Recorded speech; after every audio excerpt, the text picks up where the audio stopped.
Good evening. This is a special meeting convened to consider resolutions. I am President Cynthia Elliott, and we will go through this very quickly, and then we will move into our discussion with our search firm for the superintendent. And so I'm calling this meeting to order, and we have no speakers for this special meeting, and we have three resolutions, and I'm going to ask if I can bundle them, if that's okay with everyone, that a motion for resolutions 203, 204, and 205. Motion. Moved by Vice President LeBron. Is there a second? Second. Seconded by Commissioner Simmons. Any questions or comments related to resolutions 203, 204, and 205? Vice President? Yeah.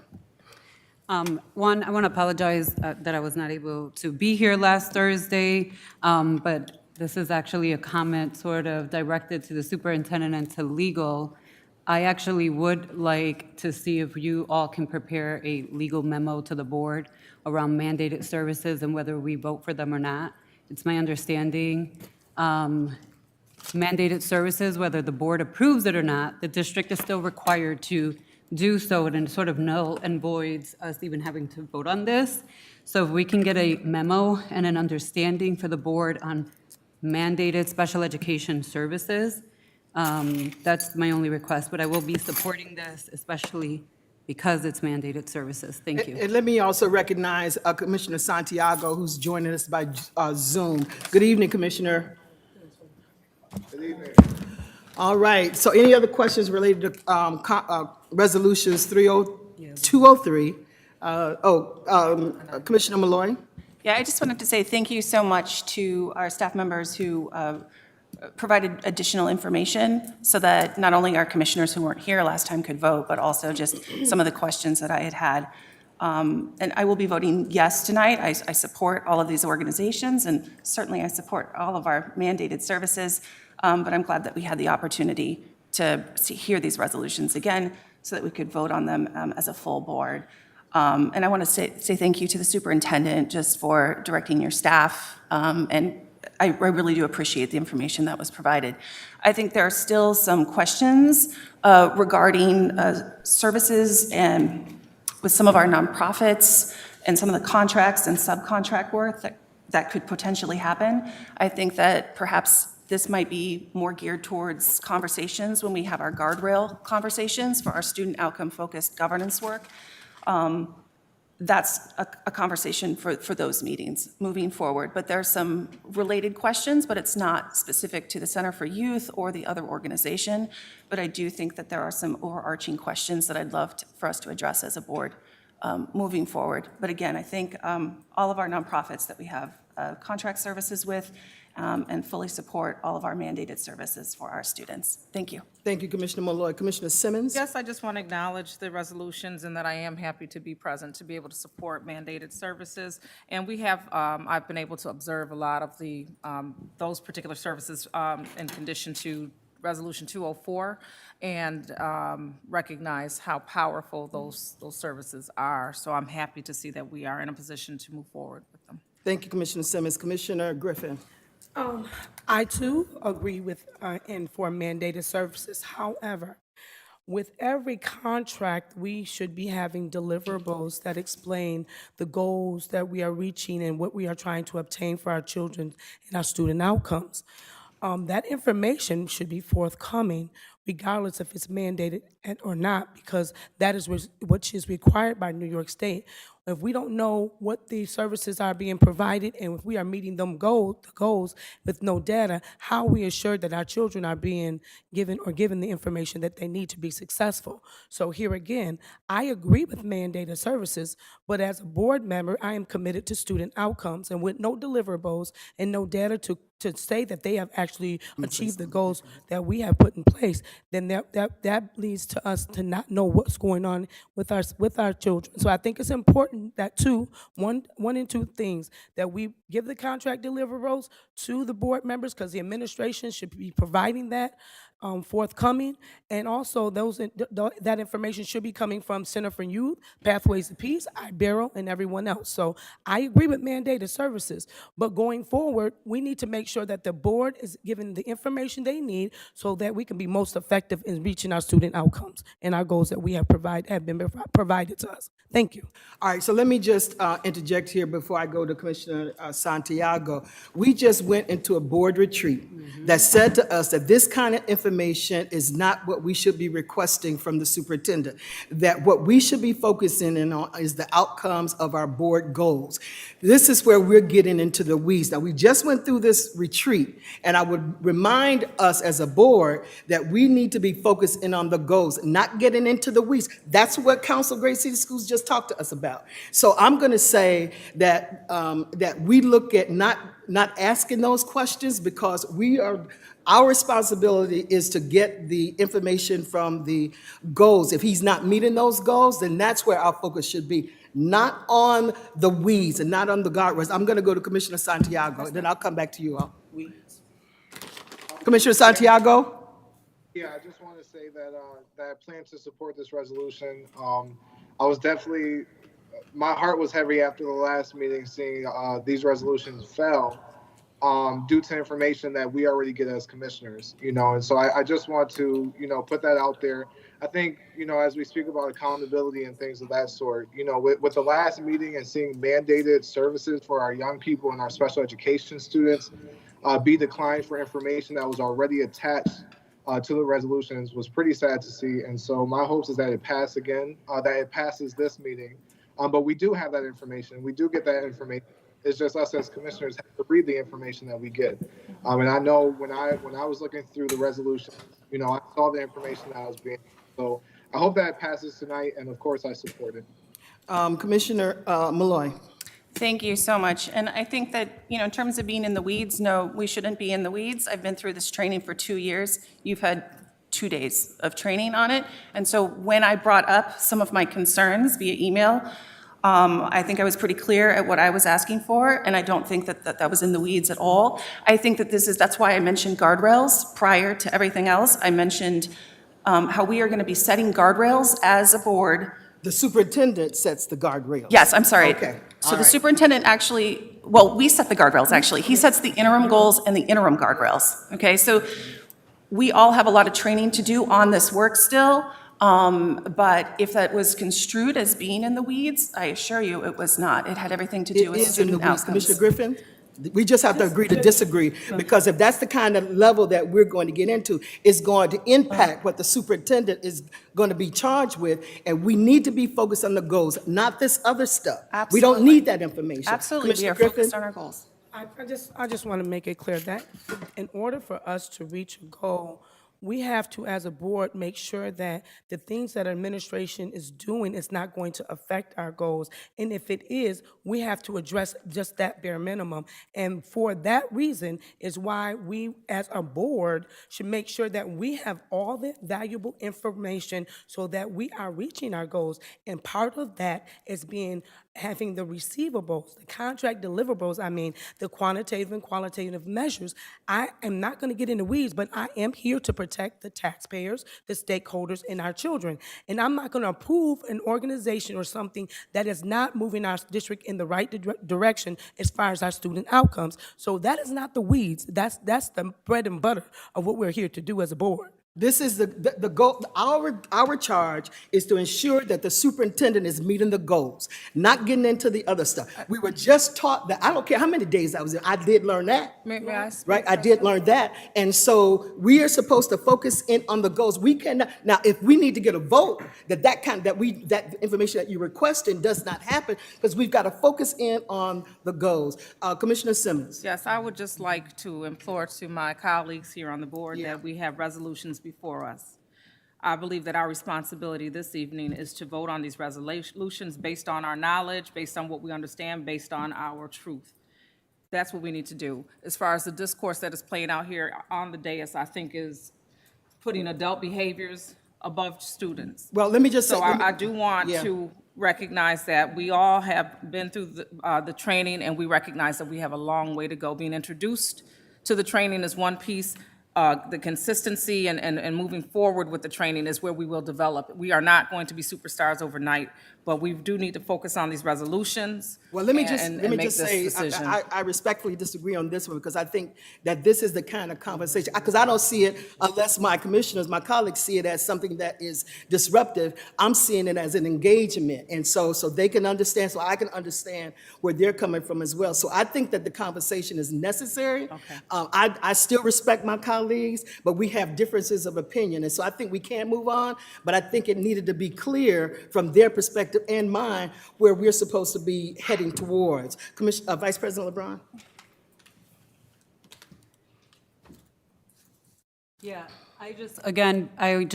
for me, I'm sort of stuck and focused on the mandated services piece, especially the fact that that is driven by an individual education plan for each student. And based on that IEP, that is what drives, are we expecting that the superintendent is going to give us the information of every single student who has an IEP and what those IEP needs are? Because that's the level of information that you want to try to align to how the goals are going to be met. I think that's sort of ridiculous, but that is just my opinion. However, back to this mandated New York State by law services, and I do think that the board needs some information, education around regular resolutions that you may have a little bit more say in, but not when it comes to special education and mandated services. And let me just say, and I'll wrap up with this, because this is my daughter's challenge and fight as she's moved forward in this district with kids with IEPs, that if I was my daughter at this moment and I heard this board meeting going back and forth from individuals who don't have IEPs, individuals who don't have a student currently in this district with an IEP that have to navigate these things, and you're denying my child services because you have a misunderstanding of what mandated services are. If I was a parent with special needs and I had a student with an IEP right now, I would be down here really attacking this board. And I just want to put that out there. I'm not asking for the public to come and attack the board. I am just saying very clearly that parents who have students with IEP need to be paying attention, that we have board members voting down mandated services, and that will have an impact. And if this resolution, God forbid, did not pass, right, this is why I'm asking and directing I don't want to say directing, I'm asking the student administration and legal to have a follow-up conversation with NYSED specifically around mandated services, because I do think that the word mandated by New York State law requires us to treat these types of resolutions a little bit differently. And I also believe that whether this board votes on it or not, that it still has to go through and the services still have to be done. Thank you, Can I Vice say one President. last thing? Superintendent Strickland? One last thing. Yes, I just first want to acknowledge that I love the talk and the language around student-focused outcomes on this day. It's like that is definitely something that we need to be moving towards, and whatever I can do to keep us all focused in that regard, I will. I will say that Vice President LeBron definitely can come up with something from legal to actually give some understanding about the information around these mandated services. One of the things that we are already have in motion, as I've been taking notes around the questions that are being generated, is what are we going to do to just make it clear? I've been working with Jerry Rose in the legal office to make sure that we actually can see the outcomes. What I will say, you've adopted 4 board goals. Those are actually the deliverables. What this is, these things that are in front of us are in fact the inputs. And what we have to acknowledge is, if in fact students with disabilities, for instance, are not meeting goals that we have set forth, that you're going to be monitoring me and my progress as the head of the organization.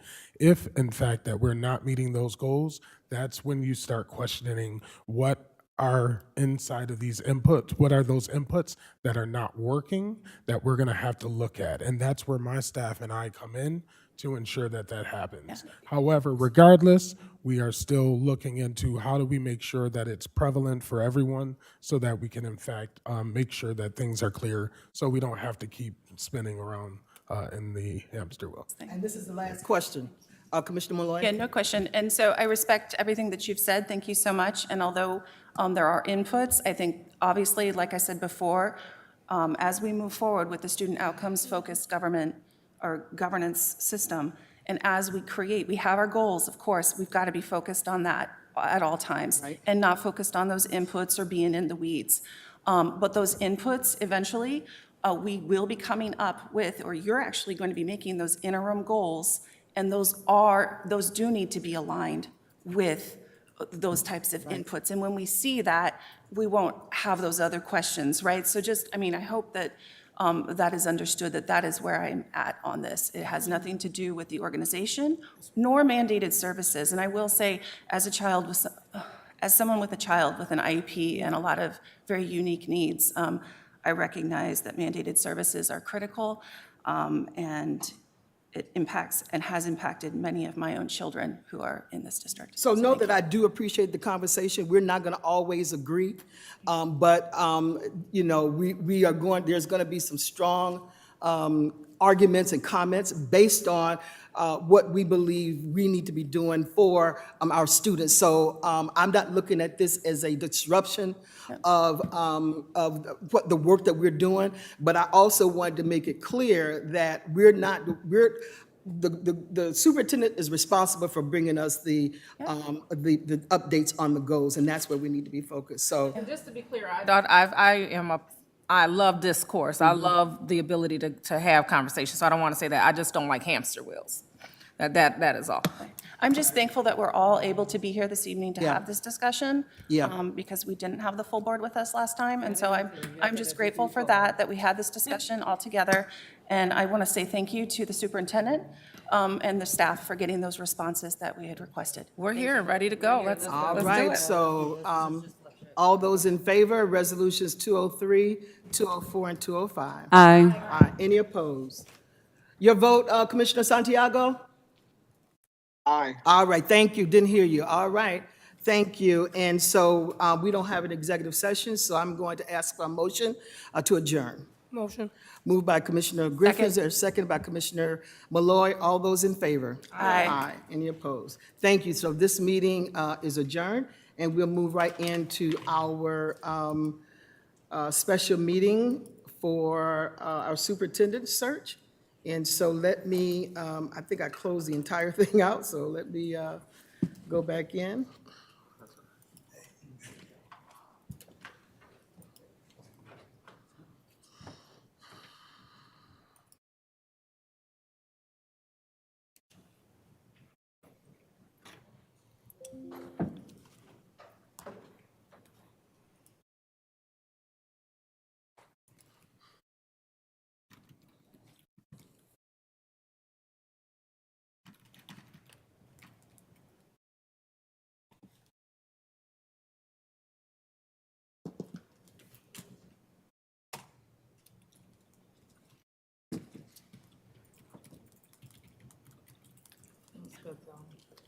Okay. So this is the meeting to discuss the superintendent search plan. We have approved the consultant is Hazard Young Atea and Associates, HYA, for discussion. And so at this point, turn it over to the firm. Good evening, how are you? Good evening. How are you doing today? Doing great, thank you. Welcome. We look forward to hearing your presentation to us. We are excited about the opportunity to serve the board, children, and families of Rochester City Schools. So this is going to be, a fun engagement that hopefully brings you an extraordinary superintendent to do the great work that you all are planning on doing. So let me see if I can pull up my presentation here. Let's share.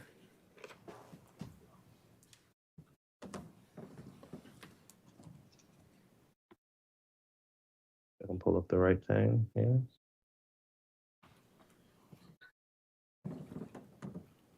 This one.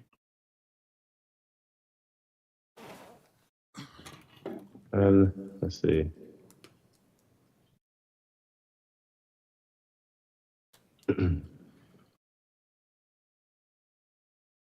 And do you see a PowerPoint presentation on the screen? We do. Okay. All right, so let me put it in. It's not at full capacity. Get this in motion. Yeah. So thank you for an opportunity to speak with you all tonight. And tonight, this is just our planning meeting. What we hope to accomplish by the end of the meeting is have some key decisions so we can lock in and begin moving in our process to support you in your effort to select your next superintendent. So this agenda is a review of the process and what we need to accomplish, but we're going to try to lock in if we can to identify, get as much concrete information as possible. So we'll have the direction we need to move forward. So again, I'm Dr. Sean Joseph. I am the lead associate on this particular team, and with me today, we have Dr. Connie Evelyn, who's also an associate, and she's a former New York superintendent, and here in I believe Auburn, New York, and then Valley Stream 18, New York. And we also have Dr. Chris DeFilippis, who's also with us. And again, he has experience in New York and New York City, as well as with NYU. Ms. Mishka Bibbs may pop in. She had a meeting that was she's finishing up. So when she's done, she said she'll join us towards the end of the meeting.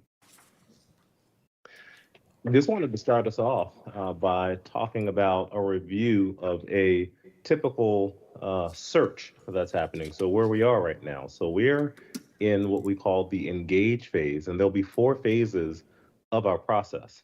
Phase 1 is the engagement phase, and that's about a 3 to 4 week phase.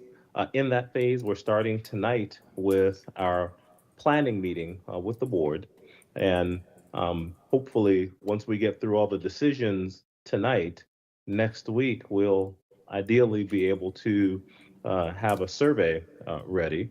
We'll begin interviewing board members, staff, and community representatives, and we'll be working on developing that leadership profile based upon the information that we share with you, and we'll prepare the search publicity, and we'll also publish the vacancy notice to let people know that Rochester is in the process of looking for your superintendent.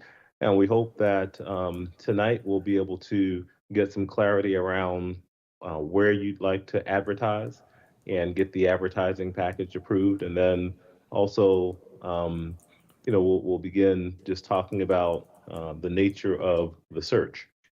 Then as we move into the recruitment phase, we'll have an opportunity to work with you as a board to do a workshop on board governance and a workshop on the interview process, and we'll lock in on the type of interview process you'd like.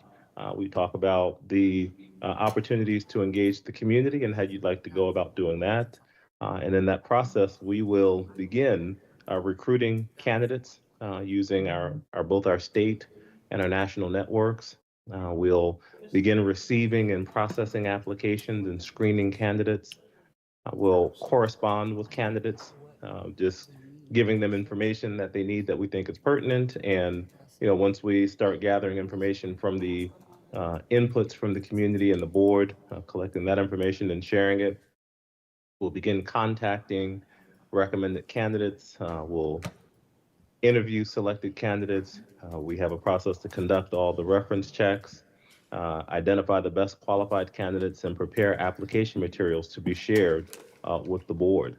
And then we'll move into phase 3, which is about 3 to 4 weeks, which is the selection phase. And during that process, the board will conduct initial interviews. And from those first round of interviews, you'll narrow your slate down to semifinalists. We'll hold follow-up interviews with finalists, and then the board will select a preferred candidate. You have the option to, and we'll talk about whether you want to conduct a site visit or not, and then begin negotiating your contract.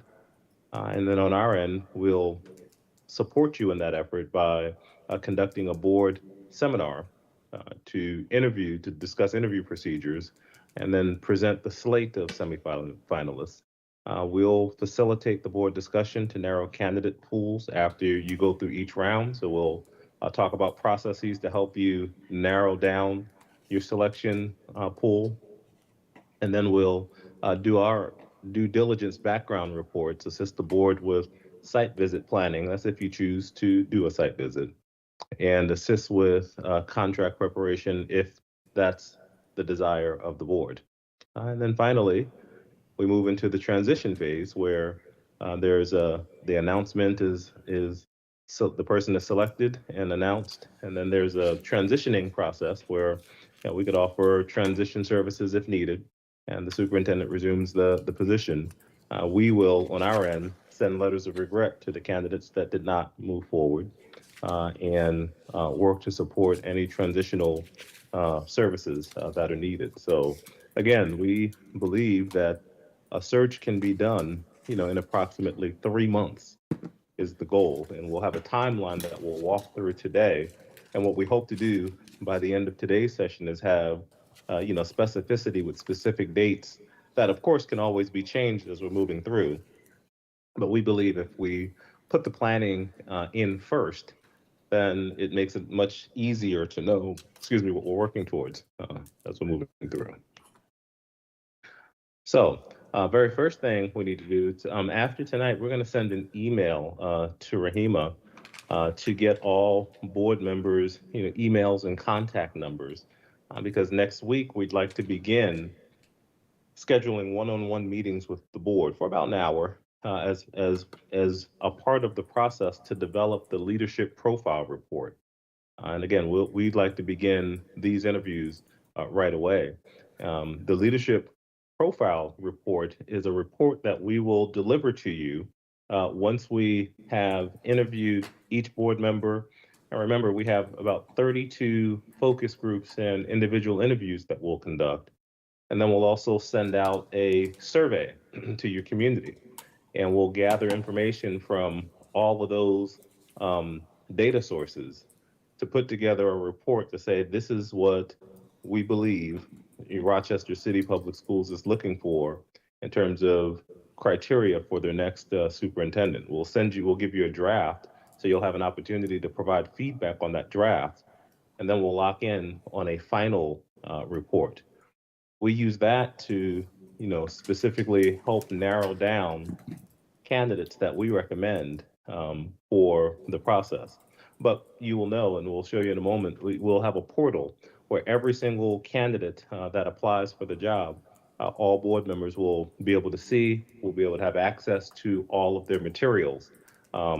Because again, though we will use the process to make a recommendation, it's ultimately the board's decision to decide who you want to interview and move forward. But you'll have access comes to us as we organize that for you.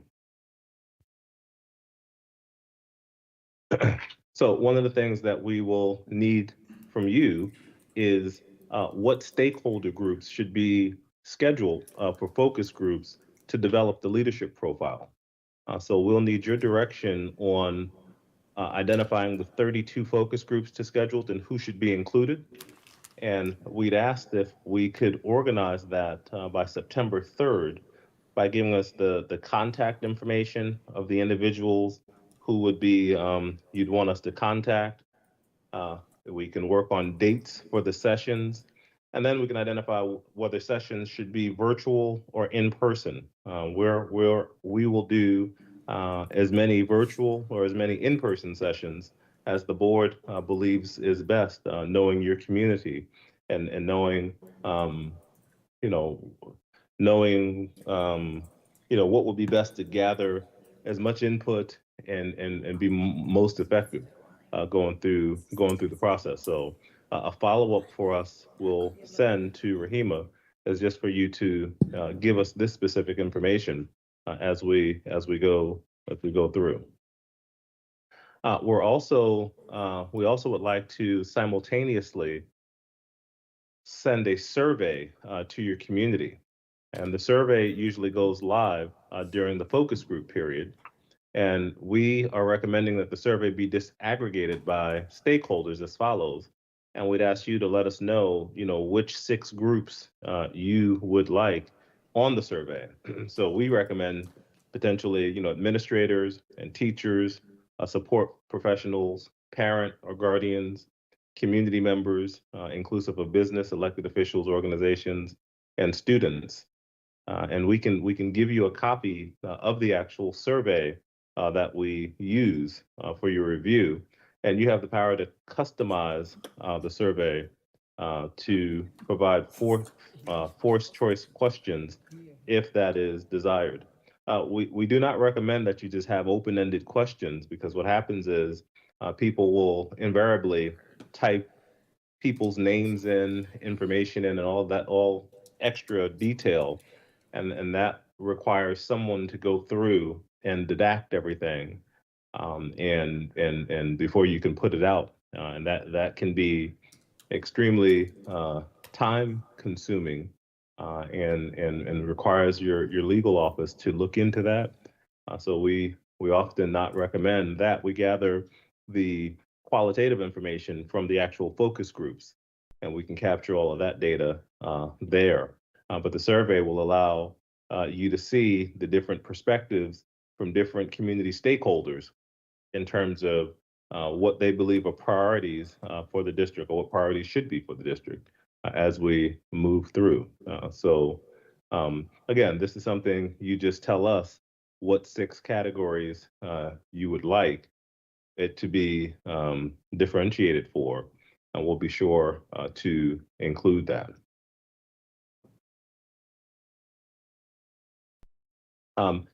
It's important that I think that there's transparency within the community. And so we recommend that you include on your website information regarding the superintendent search. So that way your community understands where you are in the process, and they have timelines to know what's happening when, and it's just everything is clear. So items that are prepared for the search will be placed on the Rochester website's dedicated page for the superintendent search.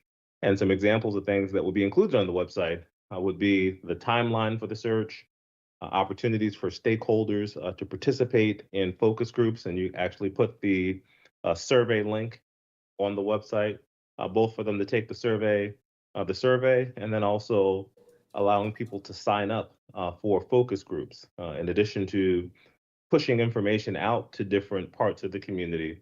We think it's good to just have a sign up on your website for people to be able to sign into particular focus groups on different times. We like to just know about how many people will be in groups, so we can appropriately staff those, because we don't want focus groups to be too large and unmanageable. I mean, ideally, we like our focus groups to be 25 to 30 students, 25 to 30 people. So we will, whether it's virtual or whether it's in person, we make sure we deploy the appropriate amount of staff, so that way people's voices can be heard, and we stay, as long as we need to stay, to hear the constituents that take the time to come out, whether it be virtually or in person. Again, once the leadership profile is developed, we think it's important that you put the leadership profile on your website, because this allows the community, and it allows potential candidates to see exactly what the Rochester community is looking for in their next superintendent.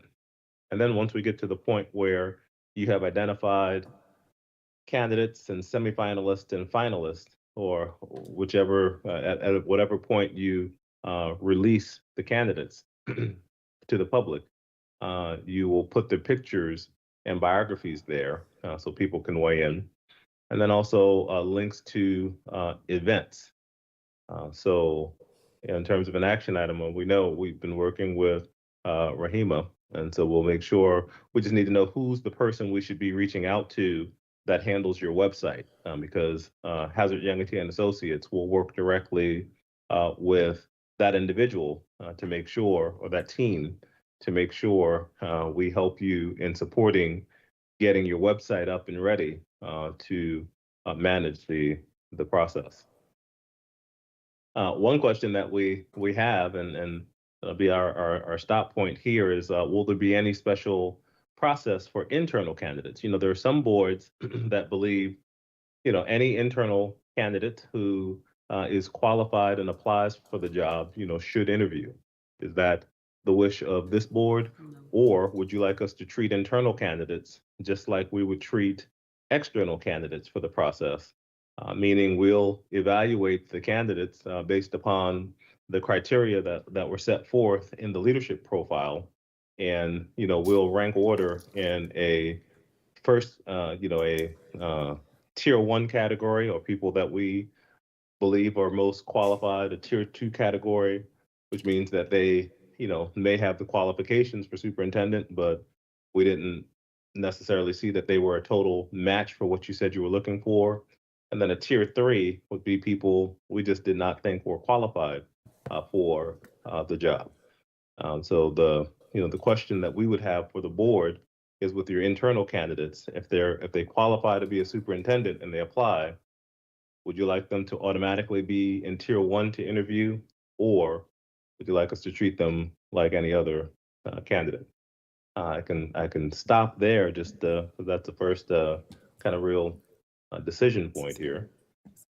To just Yeah, so can you describe to us what tier 1 is? Yeah, so a tier 1 would be, these are the candidates. So one of the things that Hazard Young and Associates does is it says anyone that we put in tier 1, we guarantee if they're not successful in the first year, we'll redo the search for you for free. Tier 1 candidates are candidates that we believe align to the leadership profile that will be developed once we finish the interviews with the board and finish the focus groups and the survey, and we pull all that data together, and we get that report that says this is what Rochester City is looking for in the next superintendent.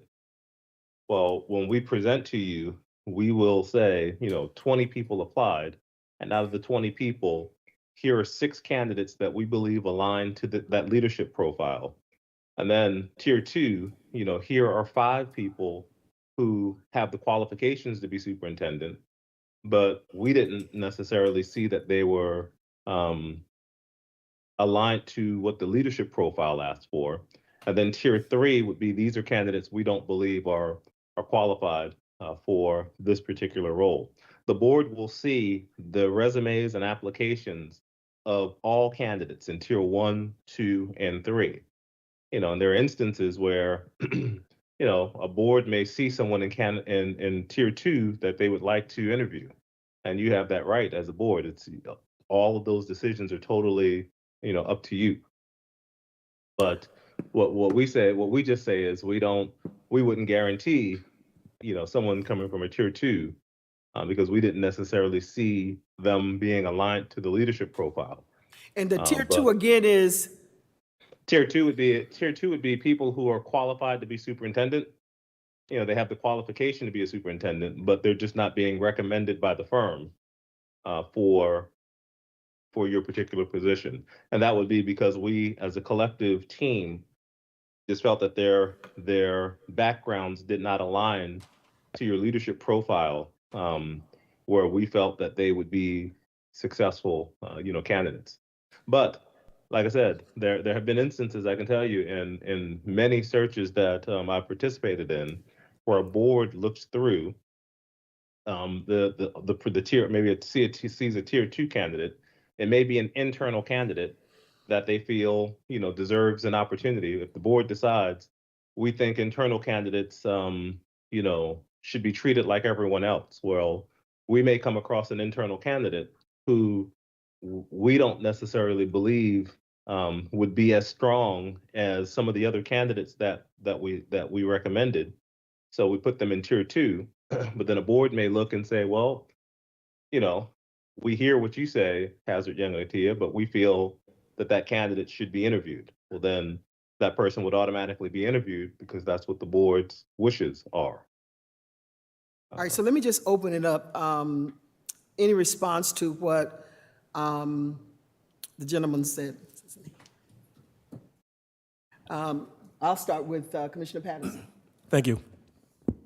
And I'll start and go backward. And And so he said, will there be any special processes for the internal candidate? So I agree with you that our candidate should be, if he's internal or she's internal, whoever, should be treated exactly in the same manner as any other candidate. So does that mean they fall into tier 1 or? Well, it falls into the tier. Well, they select what tier they go into, the search firm. Say that again, Commissioner? My understanding is that the search firm makes that decision whether or not they're tier 1, tier 2, tier Okay. 3. Yeah, okay. Let me go to Commissioner Santiago. Commissioner, any input to this conversation? Or you want me to come back to you? All right. No, not much. I was able to hear, the presentation, and it sounds pretty good.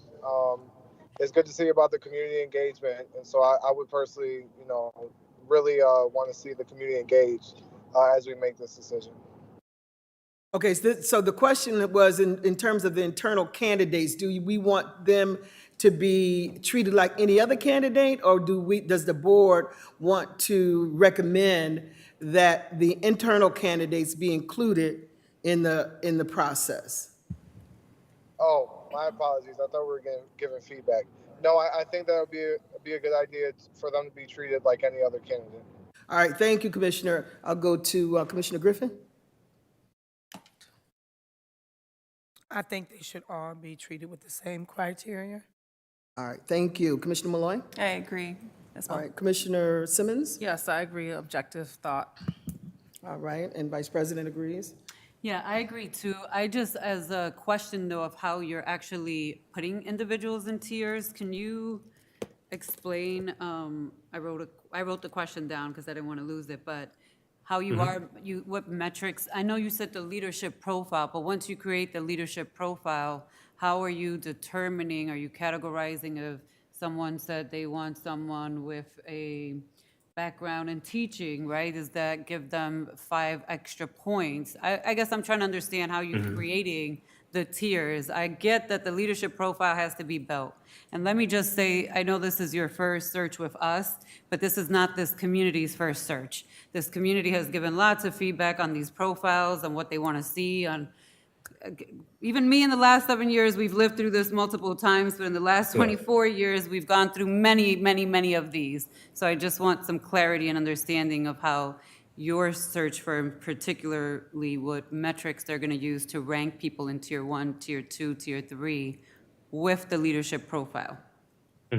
Yeah, so our leadership team, which is here, Dr. Evelyn, Dr. DeFilippis, myself, and Ms. Bibbs, will review all of the candidates that come in. And we do have a rubrics that we can share with you that we use to look at candidates, look at their experiences, look at their backgrounds, look at their, their recommendations.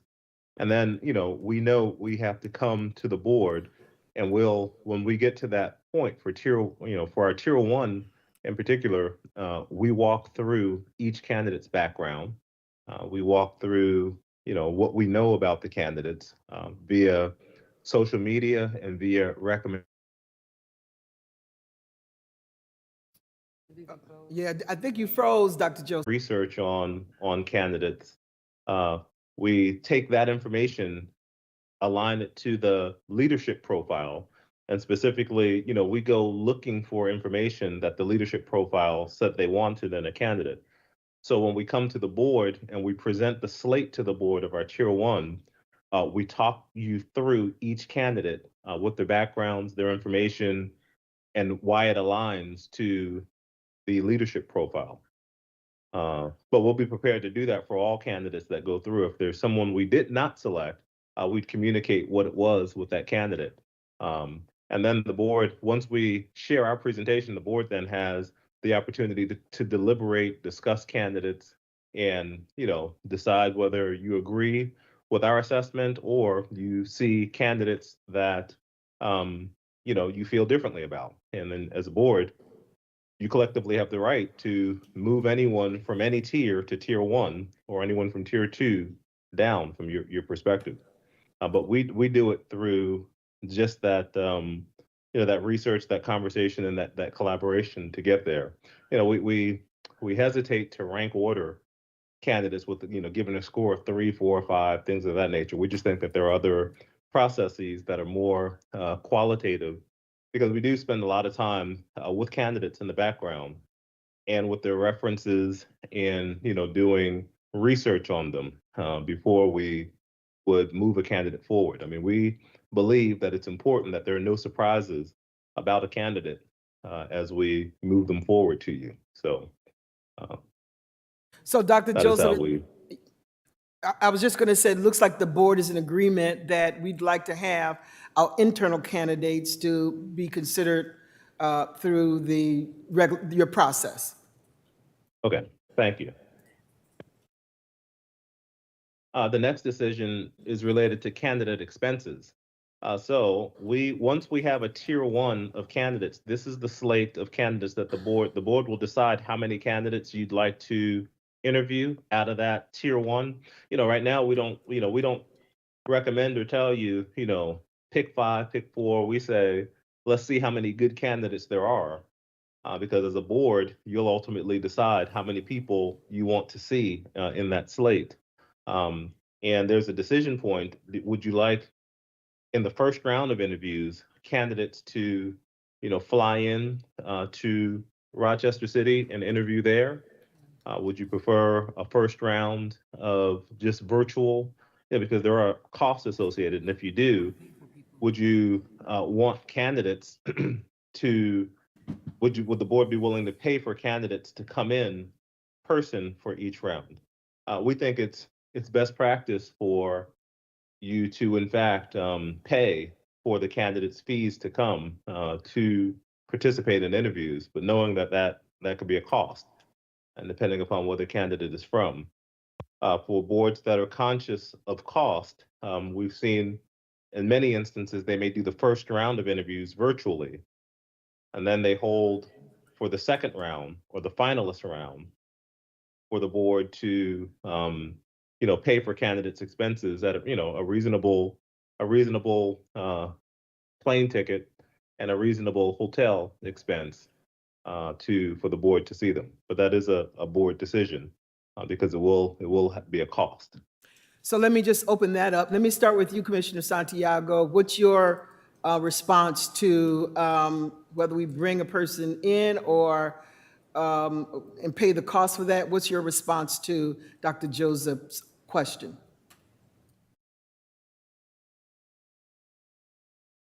Commissioner Santiago? Okay. Yeah, I'm sorry, you're breaking up, President Elliott. If you don't mind coming back to me. Sure. Commissioner Patterson? Yeah, if there's going to be 3 rounds, at least in the final round, am I mistaken? Say that again. Correct me if I'm wrong, but you said there's going to be 3 rounds. Am I correct? That depends on what we want. Yeah, so typically there's a first round of interviews, and then you narrow it down to semifinalists, and you do a second round, and then there typically can be a community round where you bring finalists in and have some type of community engagement, and then the board have a final conversation with the candidates before the decision is made. Okay. So what I like, personally, what I like to see happen is definitely have them in person, for the community, and the final round, for the board, my colleagues. All right, let me clarify that. You said you want the candidates that we select, all of the candidates that we select, or the final, whatever number that we're deciding to come in? Let's just get that clarified. Right. So for the second round, I think that the public, the community, would want to be across the room from these individuals or these candidates, so they can see them, they can sense them, they can feel them. And, so yes, I'd like to be in person then, and then obviously for the final round. All right, thank you. Let me go to Commissioner Griffin. I wanted to get some clarity just to make sure on the last question, and then I can answer the second one as well, President Elliott.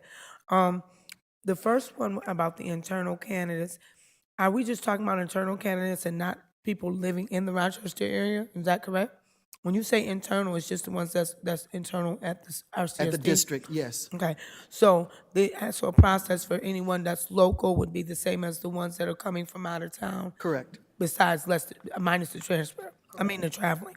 Okay, so with that being said, I would think that they should come in person. I think that you need to see someone. I think it's a difference between them being physically in the location and not being here, so I definitely would want them to be present. So the question is, let me just get some clarity. Are you talking about all the candidates, or when we get down to the final, whatever number we're deciding that we're going to The second interview? round, Okay, Second all right, round. Thank okay, you. all right, thank you. Commissioner welcome.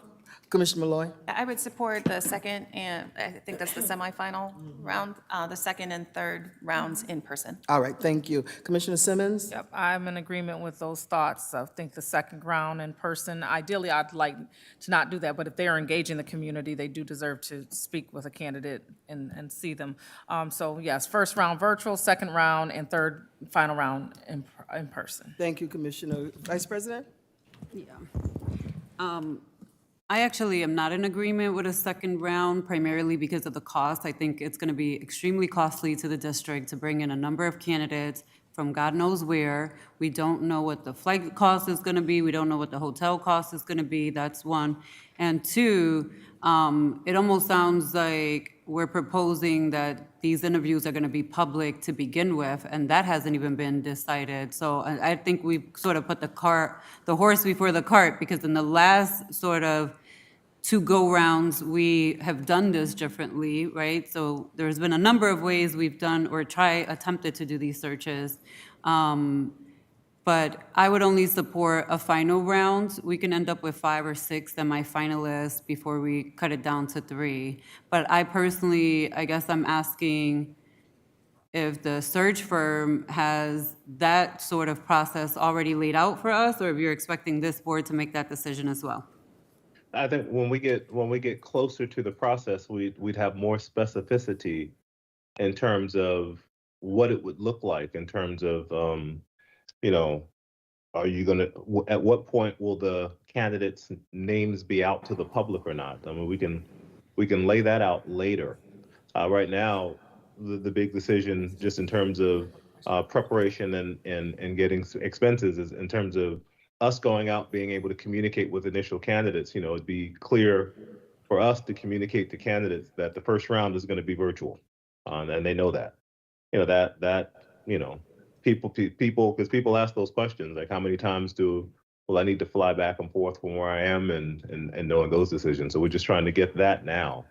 As we get deeper into the search, we would give you some specific guidance. We have an actual interview workshop that we do where we really lock in on the different ways we can go about that in more specificity, and different ways you might want to engage the community. We can share those options with you, but that's a little further down the road. Right now, it's just a matter of the philosophy, your thoughts on the expenses.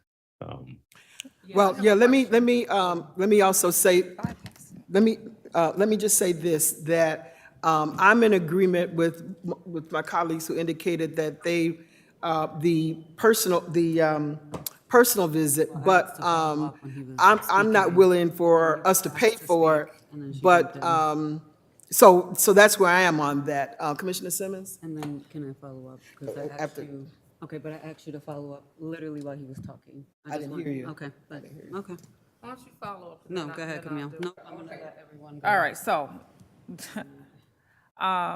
it sounds as if there's a level of flexibility. So although we may be thinking along a certain line, we do have the opportunity to reconsider how we move forward in the process as we go, is what I'm picking up. Is that correct? Yes, that's Okay. correct.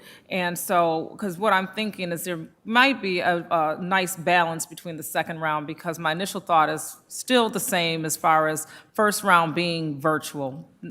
As we begin to narrow down our candidates, there may be an opportunity for the public to talk virtually as well. I'm just trying to figure out where the public engagement comes in with being able to meet our candidates. And of course, by the third round, we want people to be able to lay eyes and hands on them, or at least eyes, should I say, on the candidates and have a conversation or hear from them. So, Let me go to Commissioner Patterson. Yeah, and I agree with my colleague finish. that the flexibility is very important. So, for example, we have 5 or more candidates, then it's a cost-saving, cost-effective measure that we wouldn't fly them all in and put them in hotels. But if you have like 2 or 3 in that second round, then I would be for them coming in person. But then again, like I said, the key word I think that she indicated was flexibility. We, as a board, having that flexibility to make that decision or change that decision. Thank you. All right, Vice President LeBron?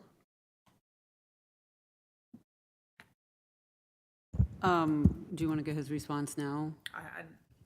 So Commissioner Simmons just noted that she hasn't heard your response, and I want to hear the response as well before I make a follow-up question. So if you could just respond to her comments. Yeah, my response is it makes sense. You definitely would have the flexibility. What I'm hearing is that everybody seems okay with the first round being virtual. And then once you, maybe after the first round, you can make a decision on how do you want your future rounds when you have more information. yeah, I think I was trying to ask, and then we moved on to someone else. Where I was trying to go with that is the community engagement is separate and apart from, obviously, the interviews. So at what Yes. part, when do we start introducing So- candidates to the community? So one decision point for the board will be, will this be a fully closed search where you might have community engagement, but that community engagement is with a select group of individuals that, sign non-disclosure forms and meets with the candidate, and then you announce a finalist, and that finalist goes to the public? Or, do you, as a board and community, feel it is better to have 2 or 3 candidates to the community and then give the board feedback, and then the board moves forth with finalists? We can tell you from experience, you get the best candidate when the process can remain closed and maybe have a community come in, a smaller group of community vet someone, and then the board puts out a finalist as a candidate, just one finalist. You get the strongest candidates typically in that one because you have lots of people who are sitting superintendents who may be interested, but would be reluctant to be put out into the community with 2 or 3 candidates. And then, it's back in their community that they're a finalist in Rochester with 2 or 3 other candidates. And then, if they don't get the job, they could be in some political challenge back home. Candidates tend to be much more confident in moving through a process if they know that the process will remain confidential, and maybe there's a community group that comes in again in a confidential manner to slate candidates, to give the board input, and then just one candidate is sent out. But in some communities, that's not feasible. That people want multiple candidates seen. That's a decision that the board ultimately will need to make. But that does tend to weigh in on whether candidates decide to apply or not. You get your, I think you get the best possible candidates when it's as confidential as possible for as long as it can be, more often than not. But people understand different communities have different perspectives, and the board has to weigh those factors. And you know your community best to know what it is they would accept or not accept. No, thank you for fleshing out those options. Thank you very much. All right, Commissioner Santiago, I'll come to you in a minute. Vice President has a follow-up question. Yeah, I just yielded the mic. Sorry, Commissioner Santiago. Really quickly, though, so this goes back to what I was going to bring up to the search firm. I myself right now don't even have an understanding if we're talking about an open interview process or if we're having a close, which you just alluded to in answering a deeper to Commissioner Simmons' question, you sort of started divulging, if you will, into that area, but that hasn't been decided yet. And it goes back to if we end up with like 6 to 8, just throwing a number out there, of these semifinalists, if we have a closed process, we're talking about spending all of this money to bring in candidates to only interface with the board if this is a closed process. And for me, I just don't personally spend money that way, and I don't like to vote on spending money that way, and certainly not taxpayer dollars. It would be a different conversation if we're saying that this is gonna be a completely open process, right? That sort of changes the decision to spend the money for taxpayers that we're in charge to do.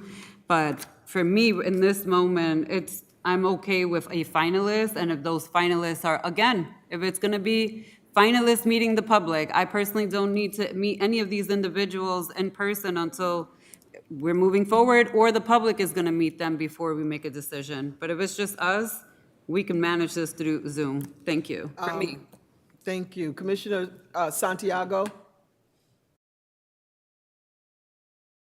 Yeah, I agree with having a focus group, of people to start off with, of community people, and then once we get down to the, final two candidates, bringing them in. All right. Thank you, Commissioner Santiago. So let me just sort of ask for some clarification. There are a couple of things that are on, that are to be considered. One is, I want to get back to the second question on this page. Does the board want to have in-person interviews for each round? And is the board willing to pay for the candidates to be in person for each round? So my question to the board is, do we want to pay for the candidates to be in person for each round? Do we want to pay, or do we want to have the candidates to pay for their own expenses? Commissioner Griffin? This is not the hotel stay. This is just. Well, All the expenses that they need to travel, Everything? hotel expense. Food, everything, yeah, we have to pay, the district would have to be responsible for everything, hotel flights, gas, transportation, Ubers, Lyfts, food, all those. So where are we with that? Commissioner I Griffin? mean, I don't put a cost on the expense for our children, so whatever it takes to make sure that we're ensuring that we have the right superintendent, I'm for it. All right, Commissioner Malone? I wouldn't support for the first round, not at all, but for the second, it depends also on how many candidates we're talking about, right? Like if for the second round, we come up with 20 candidates, of course not, right? That would be an instant no. But if we had 5 or 6 candidates in the semifinal round, I would support bringing them in person for the second, and then for the final round as well. Thank you. Commissioner Simmons? That's the direction I was going in with the questions I asked around the community engagement piece. So it would be contingent on the number of candidates that move into the second round. I would not support a huge number of candidates. So we would have to really flesh through that. Yeah, because then the question becomes how many? Right. And so is that not something we can do today? Do we have time to really move into? Yeah, okay, so let me just say, are we saying 5 as the max? Yeah, that's what I'm thinking, like, can we, Yeah. I don't even know if it's 5, but can we Okay. come up with We what gotta a come up with tangible that. number is? And if it's realistic Sure. for us to come up with a tangible number. Gotcha. If so, I support it. If not, then we would have to do virtual. All right, Vice President? Yeah, I'm seeking clarification again, because when Commissioner Simmons was speaking about the flexibility, I heard you all say yes, that there's flexibility, and I appreciate that, because I get what you guys are trying to say. As a search firm, you're gonna be flexible with us too. But is there flexibility if, I feel like you guys need an answer from us tonight on whether we're gonna be bringing these individuals into a second round, because as you go out and search and recruit individuals, you need to be clear with them because of their responsibilities, whether this is going to require them to have to travel 1 or 2 times during this process. So I do think, and you can correct me if I'm wrong, and this is why I'm asking for clarity from you all to this board. My understanding, based on those 2 conversations just had, is that you are all seeking to have that answer tonight so that as you go out and start recruiting, you can set the expectation for the candidates And I don't think that this is one of those questions that we can flip-flop on, if you will, or change our mind later. Because if you're recruiting someone and you're telling them you're only expected to come fly out one time in this process if you make it through the second or third round, and then we flip it and say, no, we want them to come, second round. I think that actually would eliminate some candidates right from the get-go, because if I was being recruited for a job and they miscommunicated a big, big piece of this, which is I will be required to stop my responsibilities wherever I'm coming from and leave town, even if it's short term, and I wasn't informed of that in the beginning, I may eliminate myself out of a process like that. I personally especially hate those types of things, and I find them to be unprofessional as well. So I'm just asking for clarity from you all, if you can give us the clarification on this piece tonight.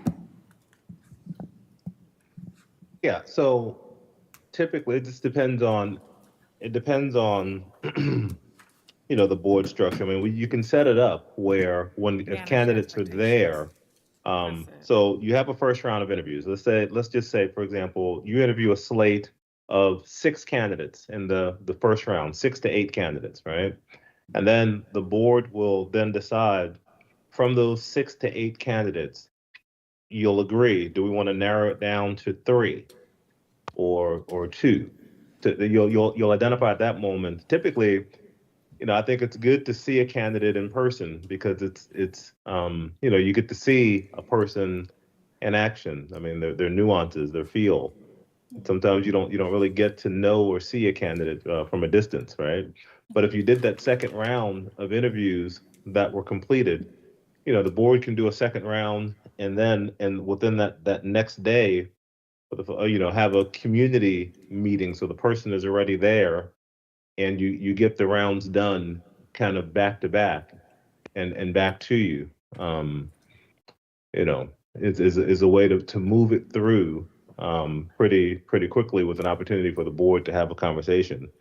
But I would say, yeah, you want to bring a person back, no more than 2 times if in person, because and then we want to be able to communicate that. I mean, we can, just knowing right now, I mean, I think what I'm hearing from the board is that you're comfortable with the first round, being virtual, and then looking at the possibilities. I mean, you can, most boards narrow down from that first round to 3 to come back into a semifinalist kind of round, and then gather input, get the input from the community, see that input, and then bring the candidates back with that input. I mean, and that, we have ways to have the input be real time, immediate, where we can get that. So there doesn't have to be a delay in gathering, having that input in hand to make a decision. All right, thank you, Dr. Joseph. Commissioner Simmons? Yeah, I think it's just a matter of how we manage and communicate expectations. I know that when a candidate interviews, if it's understood, to your point, sir, that the first interview that you come to will be virtual. They understand that, point blank, period. There's no question. They can plan and prepare, perfect. And then it's all in the language, as you know. So it could be that there's at least 1 to 2 expected in-person interviews potentially. It may be either on Zoom. If you know that up front, then you're not confused. So I don't know what I want to do with the second one, because I don't know how many candidates there will be. But I think it's just how you plan to manage the expectations from the gate. So we know the first one is virtual, and we could leave it selective that there may be a request for 1 or 2 in-person interviews. They know that if there's not, then it would be what have you. And if we did have more than 1 interview, that those might be in person, and so Well, that's that up to gets us to costly. decide, yeah. Exactly, that's what I'm saying. Yeah, Commissioner Patterson? Yes, sir. You mentioned earlier, relative to the candidates, that confidentiality, for the candidates, that sometimes they don't want their names out there, and the ramification of that, for the districts they are now serving, possibly. Mm-hmm. So I'd like to know, you being the professional in this area, what are your thoughts on how we should proceed with the, we know with stage one where we want to go. But with and three, what do you think? I'd like to hear your thoughts on this, how we should proceed in an effort to be respectful, toward our candidates and confidential, toward them also. Yeah, I think I've seen the best practice to be, after you have the first round, the board then, conducts a second round of interviews with candidates, and then they bring in a group reflective of the community. Sometimes it's 20, 15, 20 people that come in and meet with the candidate and vet the candidate behind the scenes. And then that feedback goes to the board, and then the board can make a decision and then put out one candidate for the public to engage with that has been vetted, and then give the public an opportunity to fully engage. Your media will engage with the candidate, and then the board takes that feedback and then makes a final decision as a way to engage. It's just difficult, like I said, that you get the best candidate then, because if I'm someone who has a job, I know I'm going through this process, I know my name will be out there in lights when it's clear that I want this job and the board wants me, but the board might want to also have the public just engage with this candidate before. I've seen that, and that tends to work pretty well by then, because you've had the opportunity to do the vetting kind of behind the scenes and do the due diligence, and then have this candidate out. And then if there's something major, right, that would prohibit it, the board has had an opportunity to hear from the public and have a public engagement. So if I could sort of summarize or clarify myself. Thank you. You're welcome. So we are clear that we want to do the first round virtual. Let me just ask this question, Dr. Joseph. How many candidates do you recommend in the virtual round? How many do you anticipate having us? I would say as many good candidates as apply. I would say if there are 12, and we thought that they were all strong and able. I think, the more options the board has, the better, and you narrow it down. Particularly when it's a virtual option, it doesn't cost you anything to fully vet them, is what I would say, as an answer for that. Yeah, so then in the next round is where the board needs to decide how many candidates that it want to include in that second round. And then the question also becomes whether or not we want to pay or have them to pay. I think I'm hearing people say they want to pay. I choose that they pay their own expenses, but if the board is saying that they wouldn't mind having the second round in person and the board to pay, then that's the decision of the board. Now, the next question I have is with regard to your recommendation about having a closed session with community folk versus an open session, and I think there has to be discussion around that. I don't think we've really discussed whether we want it to be a closed session with, and to your point, Dr. Joseph, around, having some disclosure agreements, non-disclosure agreements around that, because you believe that we can get better candidates if in fact we didn't have it as in an open forum. But I'd like for us to have that conversation so that we can give you some direction of how this board wants to go with that. And so I'll just open it up to the commissioners about whether or not we want this to be a closed session. To Dr. Joseph's point, we may get better candidates if it's a closed session, but then an open session so that the community is also a part of this decision-making process. Commissioner Griffin? For me, I think that it is very important that we have an open session. I think that the community input by far would make a good impact on the decisions that is made. And I think that if we have that, their input it would also help us in the future if it was something, God forbid, to go away with that candidate. It wouldn't be just pointing the fingers at the board, but it's a choice that was made also highly recommended by the community. So I think that by far it is a recommendation to have it open to the community and have their input, so that in the future, God forbid, it won't be us that would be at fault if that were to happen. That is just that's the negative and positive of it both. So I think that's what we should look at. All right, thank you, Commissioner. Commissioner Malloy? I would support having a closed section, second round. I think that if we want to get the type of leader that this district really needs, and that caliber leader, we don't want someone just having to put their name out there if they're just making like the top 6, and that really could impede their job prospects elsewhere.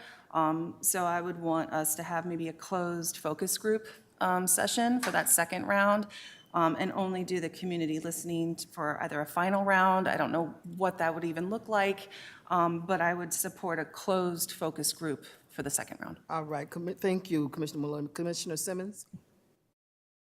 Yeah, I'm torn because I've seen a lot of the searches over the years and even attended some. I remember one at Freddie Thomas, and lunchrooms were filled, auditoriums were filled, and candidates sitting before us, and we still didn't come out right. And I knew that was going to happen, and that was just as a community member at the time. So I do kind of align with Commissioner Malloy on the integrity of someone's interview being not as public. But what I struggle with is making sure we do have representation of the community when we talk about it. We say community groups. I just don't want these isolated pieces. So if we can figure out a way to do that without compromising the integrity of the search. So, yeah, that's one of the things Yeah. I believe, Dr. Joseph, you talked about. We can identify those groups as a part of the 32 focus groups, I believe is what you said. Am I correct on that, Dr. Joseph?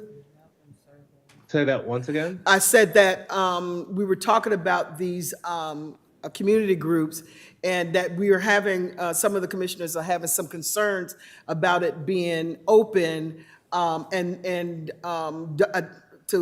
Commissioner Simmons is indicating that we may have to, need to look at those groups. And what I said is that can be a part of what we decide as a board, as a part of the 32 groups that are going to be interviewed, correct? Well, you'll have the 32 groups that'll be interviewed. They're just providing input in terms of focus. Oh, I'm groups, sorry, so okay, all right. Yeah, for us to go through. Yeah, The board I can more or look- less just wanted to make sure we don't isolate. I don't want to get too specialized into groups, so I was hung up on the word groups, and I want to make sure that we are inclusive of a variety of community So voices. that'll have to be determined as well. Yeah, so, yeah, well, any other, typically what- did you have, Dr. I was Joseph, gonna say- sorry. I was going to say what we typically see, particularly if the board decides to have as a part of a closed search process, community members, each board member, identifies two, sometimes, usually two, sometimes three individuals that they, know would be confidential, trusted, are connected to the district, insightful, and represent a group's perspective. And in that process, like I said, those 20 to 25 people meet with each one of the candidates and, ask their questions, kind of vets a candidate, gives the board feedback on the candidate, for the board then to identify a candidate to move forward. So when the board will take that information and then go into a final round of interviews with the candidate with that information from the community in hand, as they make their final decision, is a way to get at that. And then again, if there's issues with, you're in a community where the community wants to know about the candidates prior to the board voting, then I've seen where boards just put one final candidate out to the public to say that this candidate has went through 2 rounds of interviews with the board, a round of interviews with a community group. And, there are instances where I've seen the board communicate to the public who those individuals were. And I've seen other times where they did not communicate that, just depending upon the nature of the community. But letting that one sole finalist come out and then having that sole finalist engage with the community prior to the board's vote, could be a way to satisfy, those who want to engage and see and speak with the candidate prior to the board's decision. And it's a way to still get a good candidate because again, the candidate would know then, pending, all things working forward if the community, the community of, the smaller group community has vetted them, the board has vetted them twice. The likelihood of that candidate being found in the public would be high. Like that candidate would feel confident in moving forward and having their name out. All right, Vice President LeBron, any input on this in terms of whether closed session, open session? Yeah, I personally only would support closed sessions. Primarily, we have to understand we're also interviewing individuals, and to the points mentioned, these are individuals who may not even tell their districts that they're in this search, which we've had that happen, right? They're curious, they're open to potentially leaving, they don't get selected, then they have to sort of go back and deal with a school community believing that they want to leave when, in fact, they were just exploring opportunities. So personally, for me, I'd support a closed session. Again, this notion of community feedback, I think this community is feedback out already through these processes, nothing to do with this search firm, just us as a district and our history. So personally, I'll support closed sessions. So does that include closed session with specific community groups or just the board? Would we want to have community groups to be involved in this process? I think beyond what they're proposing in terms of the stakeholder and community engagement and input piece with, I think they have more than just the focus groups. I saw some other things on there for community engagement and community feedback. Okay. And they're also letting us know we need to put them in contact with Marisol Ramos Lopez, who does our communications and our website stuff, to update the webpage so that, yeah, it was an aside as an action item. But in that regard, whether community members are at the table to have input in that very moment or not, at the end of the day, the reality is we are elected to make these decisions on behalf of the community, and we're gonna have to, for me, find a balance of respecting the candidates who may apply and the fact that they may not get selected and they may not want their business out there, balancing with communities' input and what they would like to see. Thank you, Vice President. Commissioner Patterson? For me, I've only been on the board a little over 2.5 years now, but I've consistently heard from our parent groups that they're not made to be a part of the process. So I think we have to find a way to invite them into the process. And I was just sitting here thinking of a solution, and my colleagues can comment on this, or you can comment on this, Dr. Joseph, that if there's a round two, maybe instead of identifying these candidates by name, can we identify them by some other means? Candidate one, candidate A, B and C, instead of putting their names out there. But I really see, you're represented, we're elected to represent the public. And, this is what I've been hearing, that, they just, even in the selections of our last few superintendents, they weren't really a part of the process. So, again, elected by the people, that's their voice, and I must state that, not what I personally feel, but what the public feels and what they want. So I think that, for me, again, I think we're going to have to find a way, whether I like your idea of having, and I didn't write the name of it down, but some type of focus group, of people from the community that represents, all the areas of the community. So and maybe a student representative or something along those lines.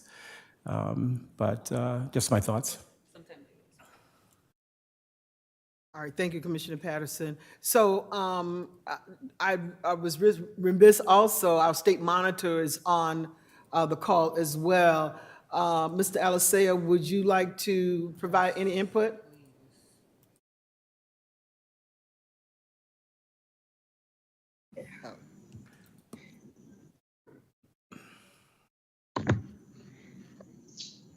How you Sorry about doing? that. Good Good evening. evening, commissioners. Glad to be here and glad to be listening to the presentation. They're doing a great presentation today. We will get into more details later on. I can provide with more support if you need it. This is one of the most important things that the board is going to do, and is selecting the next superintendent. And like Dr. Joseph said before, and some of the commissioners share, if you do an open search, you will be limiting yourself because some people are not going to be willing to put their names out there until they know that there's a possibility. So thank you for including me, and I will work with you and work with the consultants to make sure that we have a process that will meet the needs of our community, the Rochester community.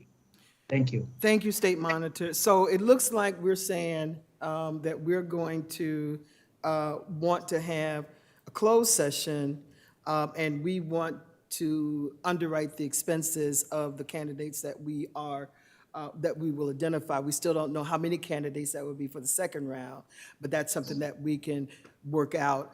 How much time, when do you need that decision, Dr. Joseph, about the number of candidates for the second round?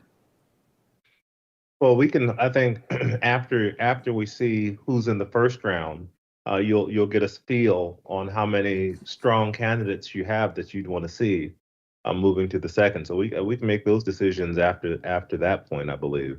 Okay. And that makes sense. Yeah, and I just wanted to get back to what Commissioner Patterson said, because I thought I heard some of it, but I just wanted to be clear about it, that in terms of the community groups, and correct me if I'm wrong, that would be a part of the focus group piece that we can do? Yes. Okay, all right. Yeah, so the community will be engaged in two ways up front. One, with the survey.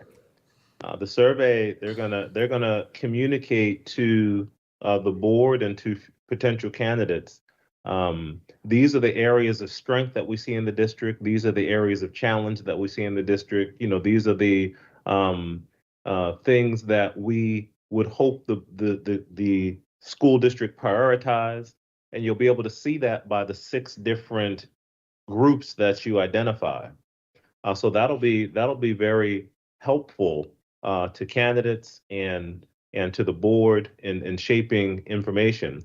And then you'll get qualitative information as we do the 32 focus groups and individual interviews, where we go out and we listen to the public about, we ask them questions, such as what's working in the district that the next superintendent should maintain, what are immediate issues that need to be addressed in the district.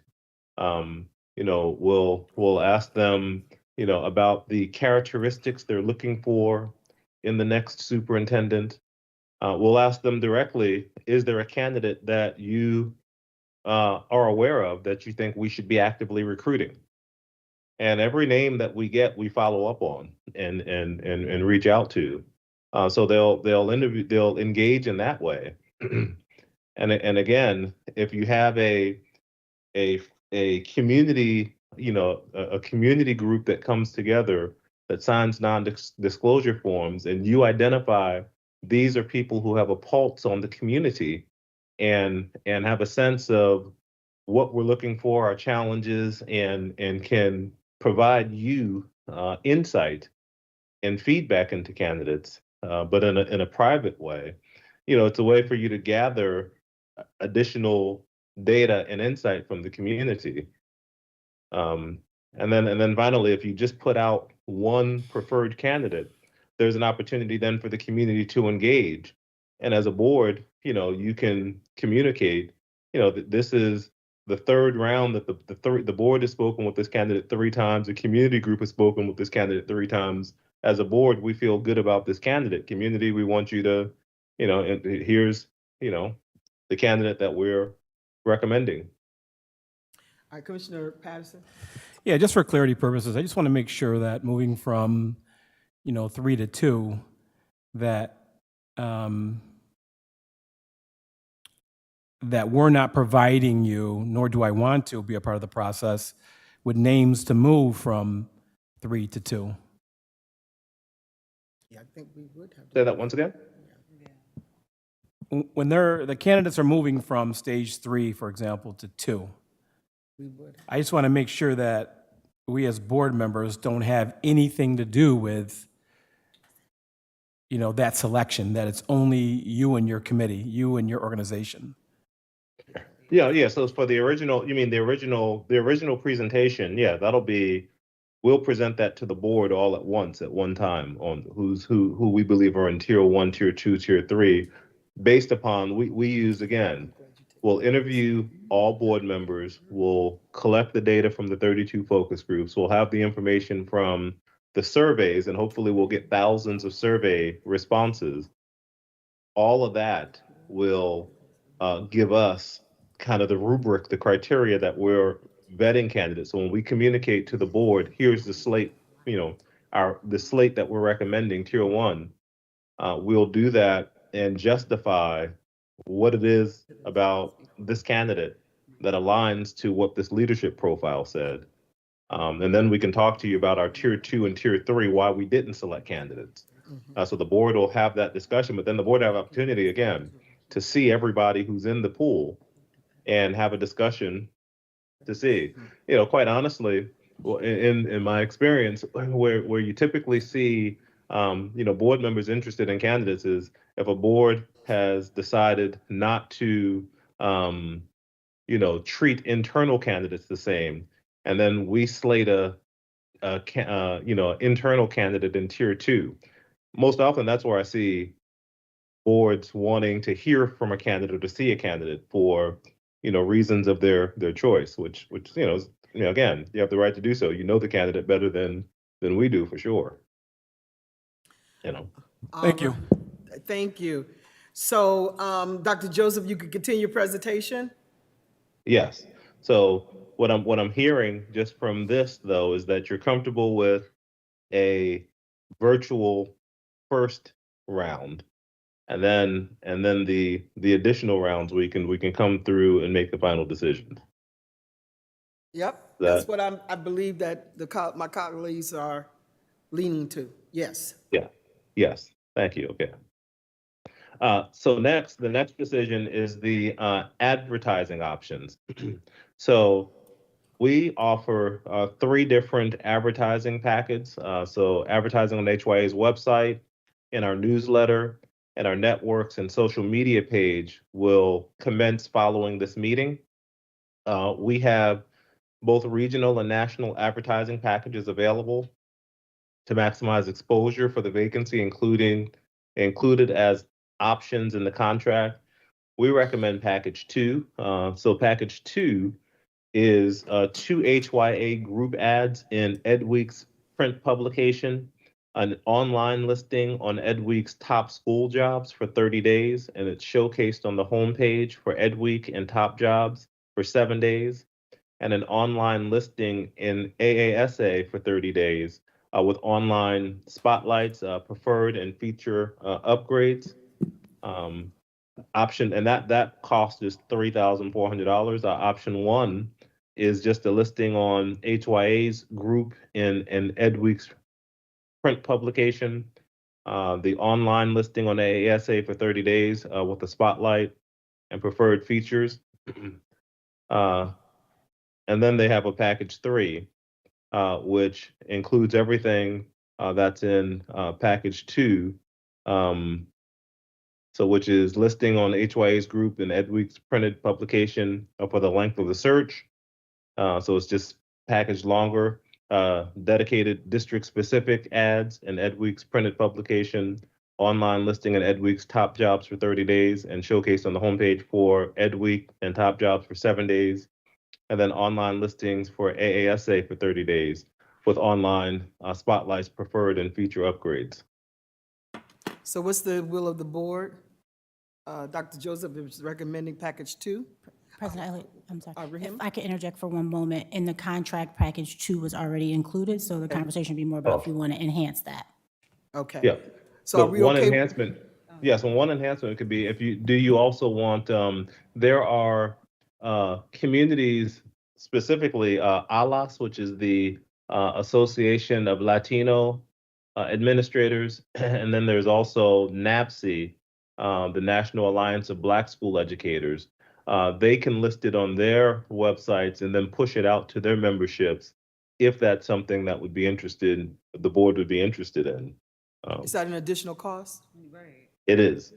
I believe it's about a $500 additional cost to get them in there For both of them or just for each. each? Mhm. For each. Mhm. All right. All right. What's the thought on the board about putting in those? Let me start with Commissioner Griffin.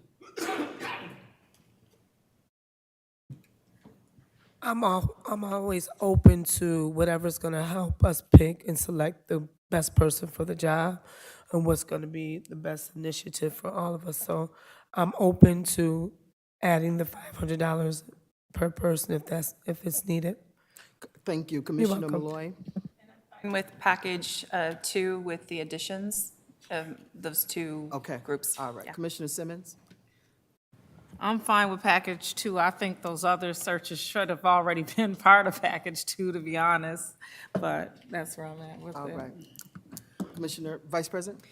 Yeah, I just want to point out, like, I don't know what the media analytics are for any of these publications. So with that said, I don't know if we're necessarily getting a bigger bang for our buck based on the actual media analytics that each of these, for example, the HYA group, in Ed Weeks, like, I don't know, I just don't have that information in front of me. So for me, I'm going to stick with what was originally in the original contract, which is package 2. I also think that the other two groups will see the listing and share it. We're part of LLDP, AALP over here. We know how it works. And here in Rochester, we all send each other stuff, and I'm sure it will make it. And I know some folks on both sides of those groups, and some of us are part of school board fellowships, so we can send it out as well, and we will be advertising as well. So for me, I'm sticking with package 2. Thank you. Commissioner Patterson? I'm not really familiar with any of these groups, so for me, I'm always looking to, get the best bang for your buck. I welcome opening it up to any organization that would bring us the best superintendent. So, and if we have to look outside and grow the way of doing this, then that's what we do.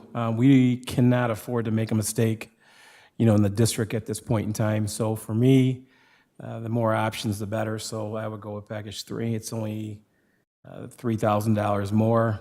That's not a lot. Again, don't quote me on the math, but from package 2. But I would go with package 3. You go with package 3? Yes, Okay. but I'm flexible. No, well, what was being suggested is package 2, but if we wanted to go with the Latino group and the African American group, that's going to be an additional 500 each, so it would only be 1,000 more. That's fine with me too. Okay, all right. If that's what the majority wants, Yeah. I'm fine with that. All right, thank you. So it looks like, because I'm going to go with package 2, but I also want us to reach out to the Latino group and the African American group, so. I just want to point out, I just want to put this on record that we have district staff who belong to both of those groups internally. I just want to point that out. So it looks like the majority would want to go with both of those additional groups, Dr. Joseph. Okay. All right? Can I ask a question before we go any further? Commissioner Patterson? Yes. Yeah, just, I stepped out for a few minutes. I apologize, but when it comes to stage one, have we voted or decided on just one person going forward after stage two? Well, we haven't decided that. That's what Okay. Dr. Joseph is recommending, but we haven't made that decision as a board. Yeah, so for me, I would want in that last stage, just for the record myself, that it would be at least two individuals that we make a decision, from it's at the last stage. Thank you. All right. Dr. Joseph, we can move forward?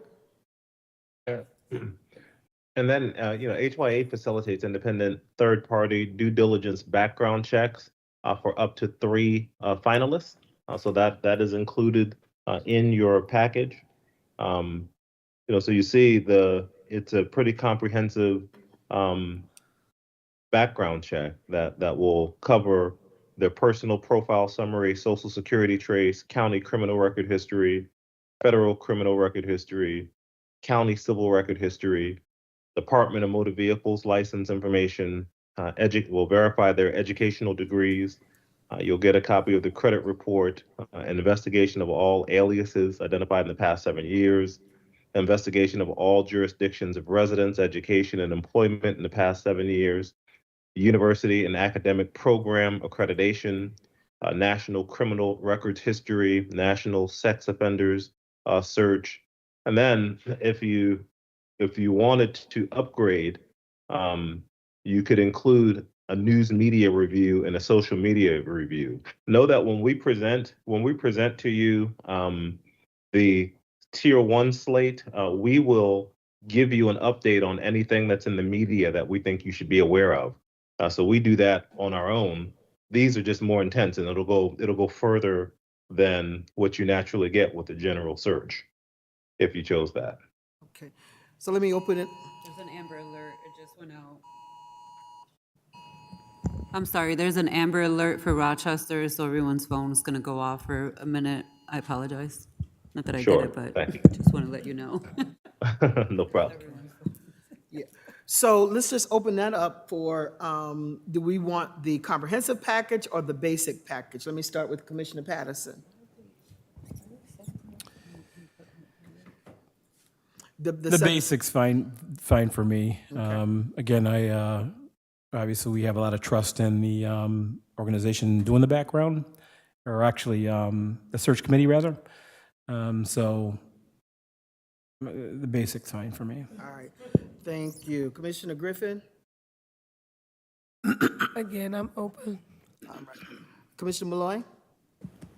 I would be fine with the basic search. Thank you. Commissioner Simmons? Thank you. Thank you, Commissioner, Vice President LeBron. Yeah, I just want to point out that previously, this wasn't included, and we were presented with a finalist who, when you Googled the name, and let me be clear, the community here will Google names too. It's one of the things that they do, and I appreciate them doing the extra legwork, because they will definitely inbox you, email you, and say, hey, this candidate owes taxes over here on a house. That happened to us already. So I would actually, in this category, say that we should have a comprehensive social media review and a news media review, with the understanding that there are members in this community who will still do that anyway. And so I just want to uplift that. If they were to find something, I will call that out to the search firm too. But for me, I do think the social media piece and the news piece is important. It actually ended up eliminating that candidate for the school board, even though they were originally one of the finalists. Okay, Commissioner Simmons, did I overlook you? No, ma'am. Okay. I'm sticking with the basic, because I think we can find, we're gonna find out. All right, and I'll go with the basics. So, Dr. Joseph, looks like that the board, a majority is interested in just remaining with the basic. Yeah, thank you. And then the board will need to discuss the compensation range that you feel is appropriate. And what we're looking for here is simply a range. So we suggest that the board think in terms of total compensation package. total compensation would include the salary plus any annuities, the board pickup of non-obligatory retirement payments, any whole life auto allowance, residency requirements, and any other fringe benefits that have monetary value attached to it, except for the insurance package that other benefits that are generally provided to all administrators. This information is needed during the advertising and the screening process. So I think candidates know that they're going to ultimately negotiate the specifics with the board, but it's best practice that the board give a range to say that this job will pay from a low to a high extreme, and you decide what that range is for us to be able to put on the actual job advertisement to communicate. All right, so this is something that we have to, I think we can't discuss this tonight, I don't think. Sure. But we will discuss it. Thank you. Yeah. Yes. And then looking at the timeline for the calendar. So tonight we're having our planning meeting. We would hope to advertise this by September 3rd. So going into next week, we want to get everything out now that we're clear on our packages and things we want to do to move that forward by the 3rd. A meeting with the technology team. We can follow up with Rahima to identify who that person is, but we'd want to ideally, even if it's possible this week, to connect with the person so we can get it up and ready on your website.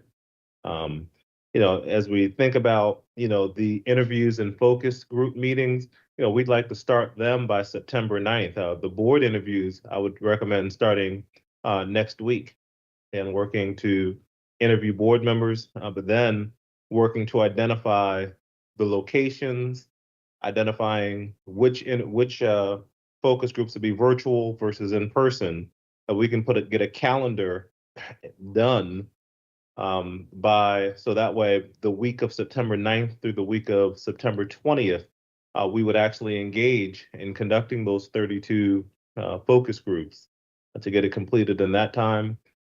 The online survey, if we can get you to just identify this week the 6 areas, the 6 criteria, or the 6 different groups, excuse me, that will be identified in the survey. We definitely like to get that survey up into your community by September 6th. And then the leadership profile, we would identify the draft leadership profile by the last board meeting in September or the early or in October, depending upon the time. And I could stop and ask, when is your last board meeting in September? What's that date? September 26th. Yeah.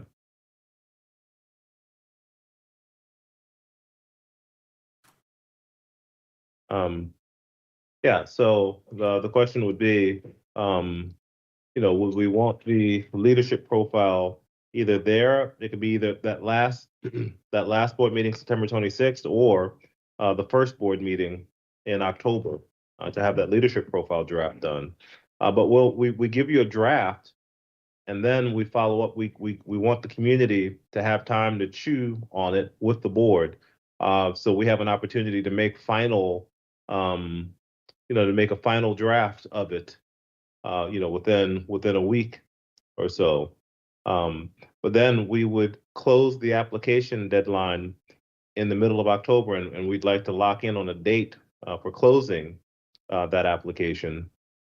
And then we would have a seminar for interviews and final stages of the search, and be able to present a slate to the board and have the board identify who they would like to interview.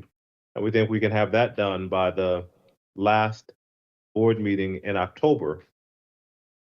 Then have initial board interviews in early November, with semifinalist interviews also in November, and then having the finalists announced within a few days after the semifinalist interview. We recognize it's important. We know, once the process starts moving, we like to have the interviews happen pretty closely because, you know, it's hard to keep a secret too long. And so the faster we can move through the process, the more likely the process will remain confidential. With, again, an optional community meet and greet once you've identified candidates, and then be ready for the board to take action on the superintendent in December, with the superintendent being able to assume responsibilities in January. So for us this week, we can work with Rahima and the board just to specifically put concrete dates in where it says to be determined and last board meetings and so forth. But we wanted to show you this is it moves at a pretty quick pace once we start moving. So the more we can lock in and be clear about dates and targets, the more we can communicate. But knowing, the board always has the opportunity to make adjustments as we see fit.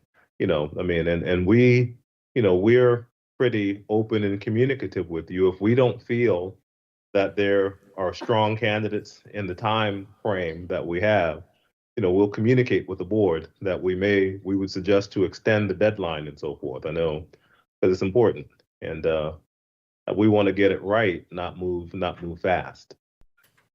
Thank you, Dr. Joseph. I'm going to open it up for some questions with regard to the timeline. I don't see any hands raised, so I'll ask my question first. I'm looking at the superintendent assuming responsibilities.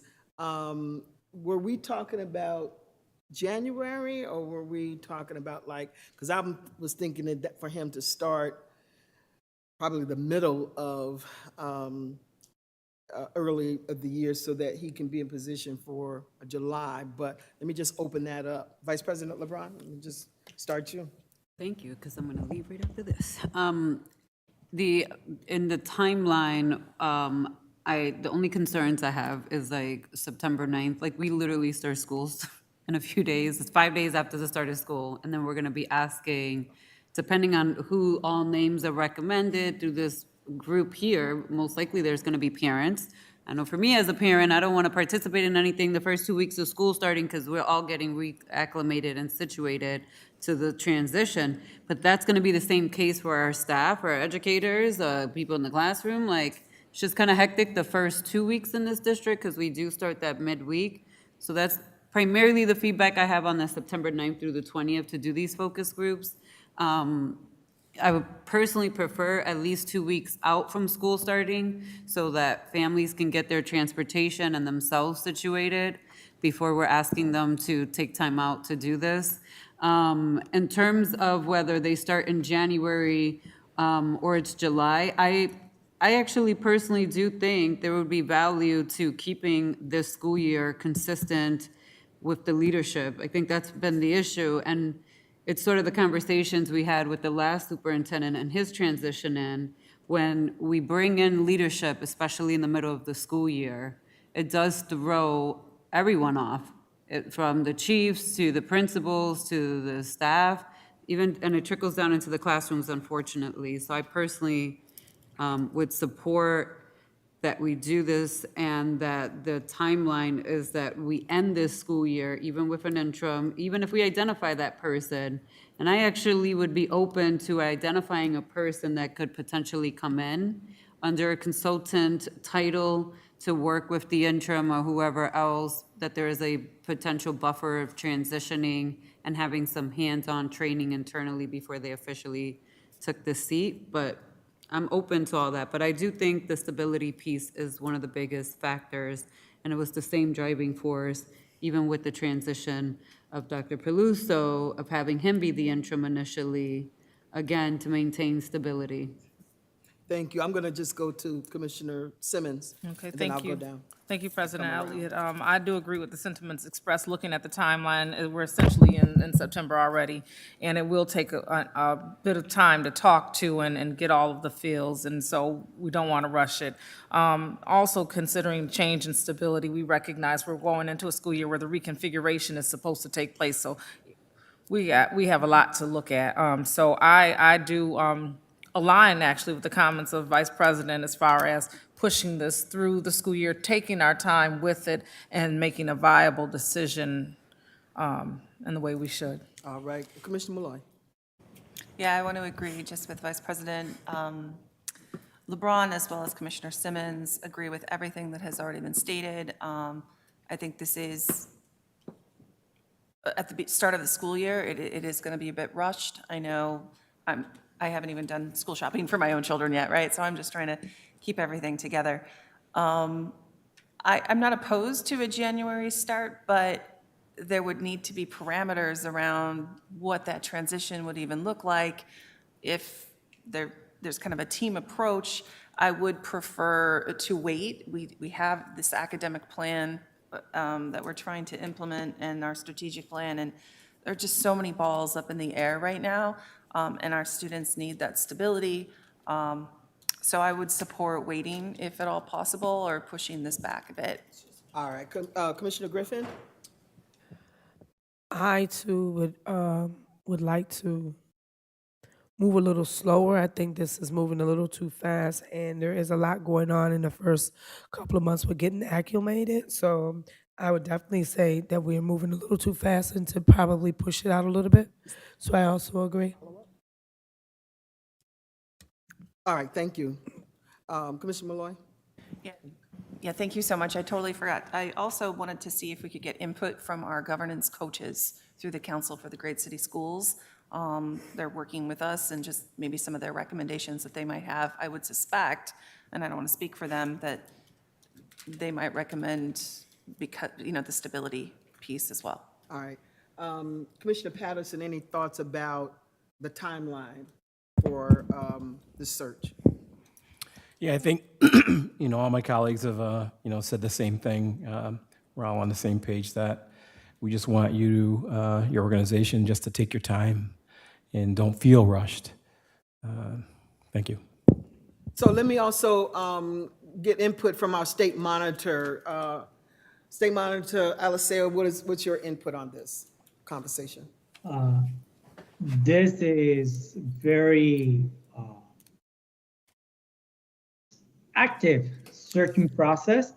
I just want to remind the board that the board went through this experience this past year, and once the other district, or in this case, once when you announce who the candidate is, who is the person that you are selecting, if it's a sitting superintendent from another district, that other district may not be very friendly to that person at that time, and the person might be out of a job from the other district. So those are discussions that you need to have regarding when you're going to make the announcement and who is going to be the person that you will be selecting. So I would ask this question in terms of when the superintendent would assume responsibilities. When do you think that should happen? If not January, when? And I think that if we plan that date, then we can align the other tasks until that date. We talk about maybe a March, or or April, so that or June, so that person can come in. What are we saying in terms of a date to identify a superintendent if it's not January? Commissioner Patterson, any thoughts? Could you come back around? I really haven't thought about it. Commissioner Malloy? Can you come back around? I'm sorry. Okay. For me, I do think that if it's not January or July, that it's June. I think we need to finish the school year, start the school year with one leader, and give our staff and this district, the stability piece. Right. When we pluck a superintendent and we pluck one in, we're not just plugging or plucking someone in and out. It's the chiefs as well that get impacted. We don't have a say in that. Yeah. It's that ripple down effect. And I just think, to Commissioner Simmons' point, reconfigurations also happening and us transitioning into these middle schools as we prepare too for the next phase of modernization as well, right? There's things that we have to do this year to get that going for next fall. I personally, if it's not going to be July, then June, but it's no sooner for me for that. All right, so I think also, Commissioner Malloy, to your point, we probably want to ask some guidance from Council of Great City Schools as well about this. So when can we give you an answer on this, Dr. Joseph? Because the January date may be a little ambitious for us, given all of the projects that we are undergoing currently. Yeah, I would say, you know, as yeah, I would say as soon as possible. The challenge is, as you said, when you do when you do a search at the beginning of the school semester, what happens is you'll be done with it and you'll make your announcement in December, January. Um, in this situation, I mean, there's an opportunity that there's a cost that comes into these types of decisions where if you bring somebody on as a consultant, you're carrying that. You have to budget towards that. But having a person be selected and sit out for 6 months could be very difficult, if not impossible, and that would be a deterrent for a candidate.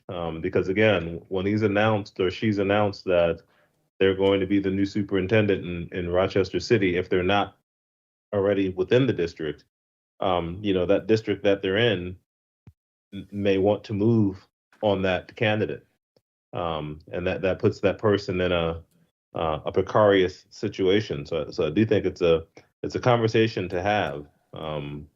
If you're doing the search at this moment, and you're going to move through, and you don't want a search to lag on for months and months and months either, because that's not good. People won't stay in the process. Yeah, we're as thinking you about, though, just because of the things that we have to work on. And so we're not saying even to, at least I'm not saying to prolong it out until June, but what I am saying is that when do we have, we can't, and I think this board is in agreement that we can't do this and have somebody in place by January, nor can we start as early as,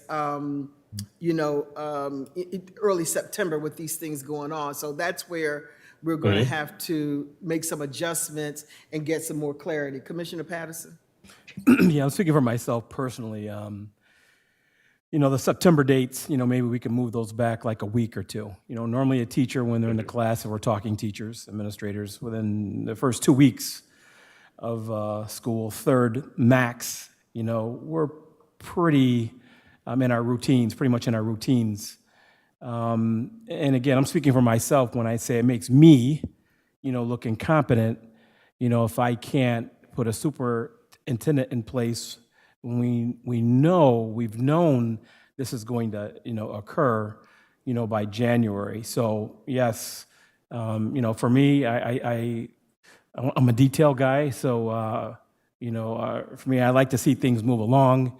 And then I'm thinking, how does that make us look as a district? That we're pushing it off an entire school year. I cannot agree with, pushing this thing off, this hiring off for, a full, 9 months, if that's what the school year is. But yeah, I think we can. I think it's good to have a deadline, and it's good to have these dates.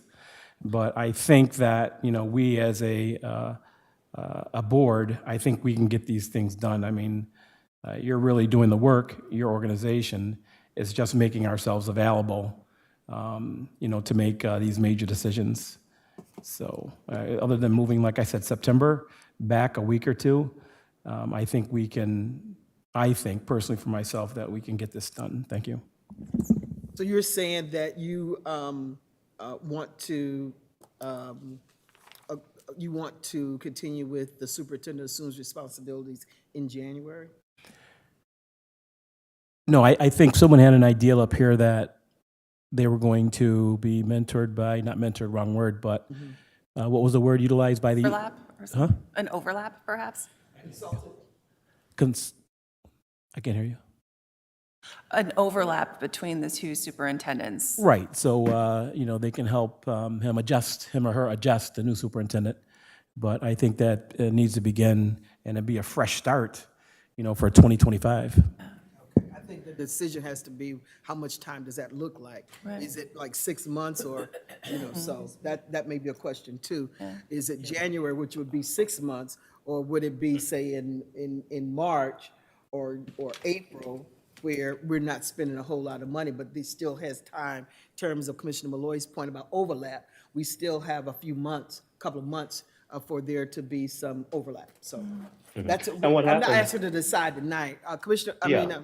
Dr. Joseph? And what happens, quite frankly, I mean, once you hire the new superintendent, if it's internal, it's not a problem. If it's external, that's negotiated. Once it's announced, that superintendent will need to go to his or her board and they'll negotiate a transition. Some boards will want to release them very quickly.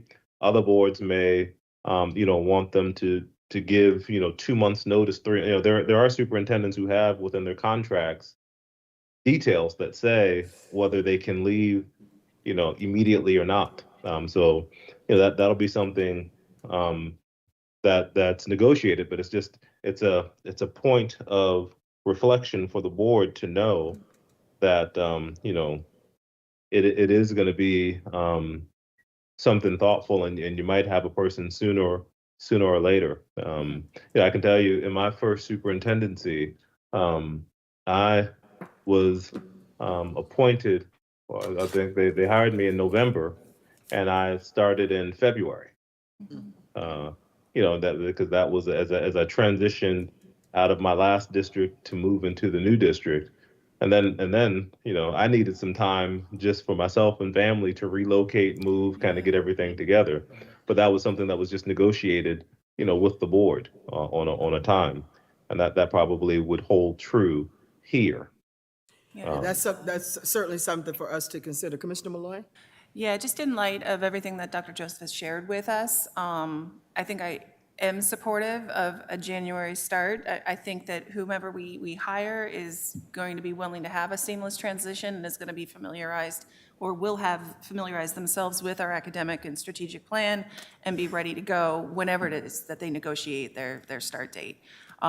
So hire And I don't know someone- when that's going to be, obviously, but in light of what has just been shared with us about, relocation, et cetera, I would not be opposed of maybe naming someone in January, and then it would be negotiated when they start after They that. start, okay. Yeah, but I would prefer it to be, I don't want to put someone in a position where they're waiting around. I don't think we're going to get a candidate who's going to be truly invested in our community, who's going to be wanting to wait 6 months before they can actually start working. Yeah, I guess the clarity for me is that we can identify someone in January, but they don't have to start until Right. whatever that negotiating Yeah. timeline is. So I'm open. Yeah, I'm open. Commissioner Simmons? Yeah, Some of understood. the negotiation around when we identify and when they start, because I do still hold to, we need to be mindful of all of the transition, because sitting here from the dais, it's easy to make these decisions until those decisions have a trickle effect. But I do recognize some of the remarks being expressed. And I'm sorry, I'm kind of tinkering out. It's 8:16. That's time for bed. What I will say, what I did want to ask is it too intrusive or invasive to ask potential candidates if they have a contractual obligation to, like, oh, do you have to give your district 2 months' notice? You know what I mean? Like, fill those things out as we're going through the interview process? No, that's common. That's common for us to, if it's a sitting superintendent, to review their contract and share those details with the board and speak to the candidate about their anticipated or desired timeline for transition. I mean, that's customary in most processes. So I'm thinking that might weigh in on how we make our decisions as well. Thank you. Thank you. So, any other final, Rahima? Just looking at the timeline, I guess I have a question for the board. I'm not 100% sure if you all are moving back the community engagements, but in the presentation, Dr. Joseph alluded that you needed to know by September 3rd, the 32 groups and whether you wanted them in person. The board won't have another opportunity to convene prior to that date, and I would really ask, just so I can assist the search firm, that you all identify or talk about how you'll identify who those groups are and whether or not they'll be in person. And then the second piece was for the online survey, just, I don't think Dr. Joseph went over it too much just yet, but are you all going okay with it as it is, or are you looking to add custom questions because he wanted to launch that September 6th? And again, though the board won't have opportunity to have those discussions prior to those dates. I think that we probably need to take all of this information and review it sooner rather than later, and then come up with those decisions. Is that not the time for us to do it, if we can do it before? What's the September 6th date? Clarify that for me. So, two things. There's two dates in the PowerPoint. One is September 3rd, which is the next time the board convenes together as a whole and can have this conversation. So Okay. for that information they're looking for, then you all will want to be prepared to have that ready. The other date is for the launch of the survey, which is September 6th, according to this timeline.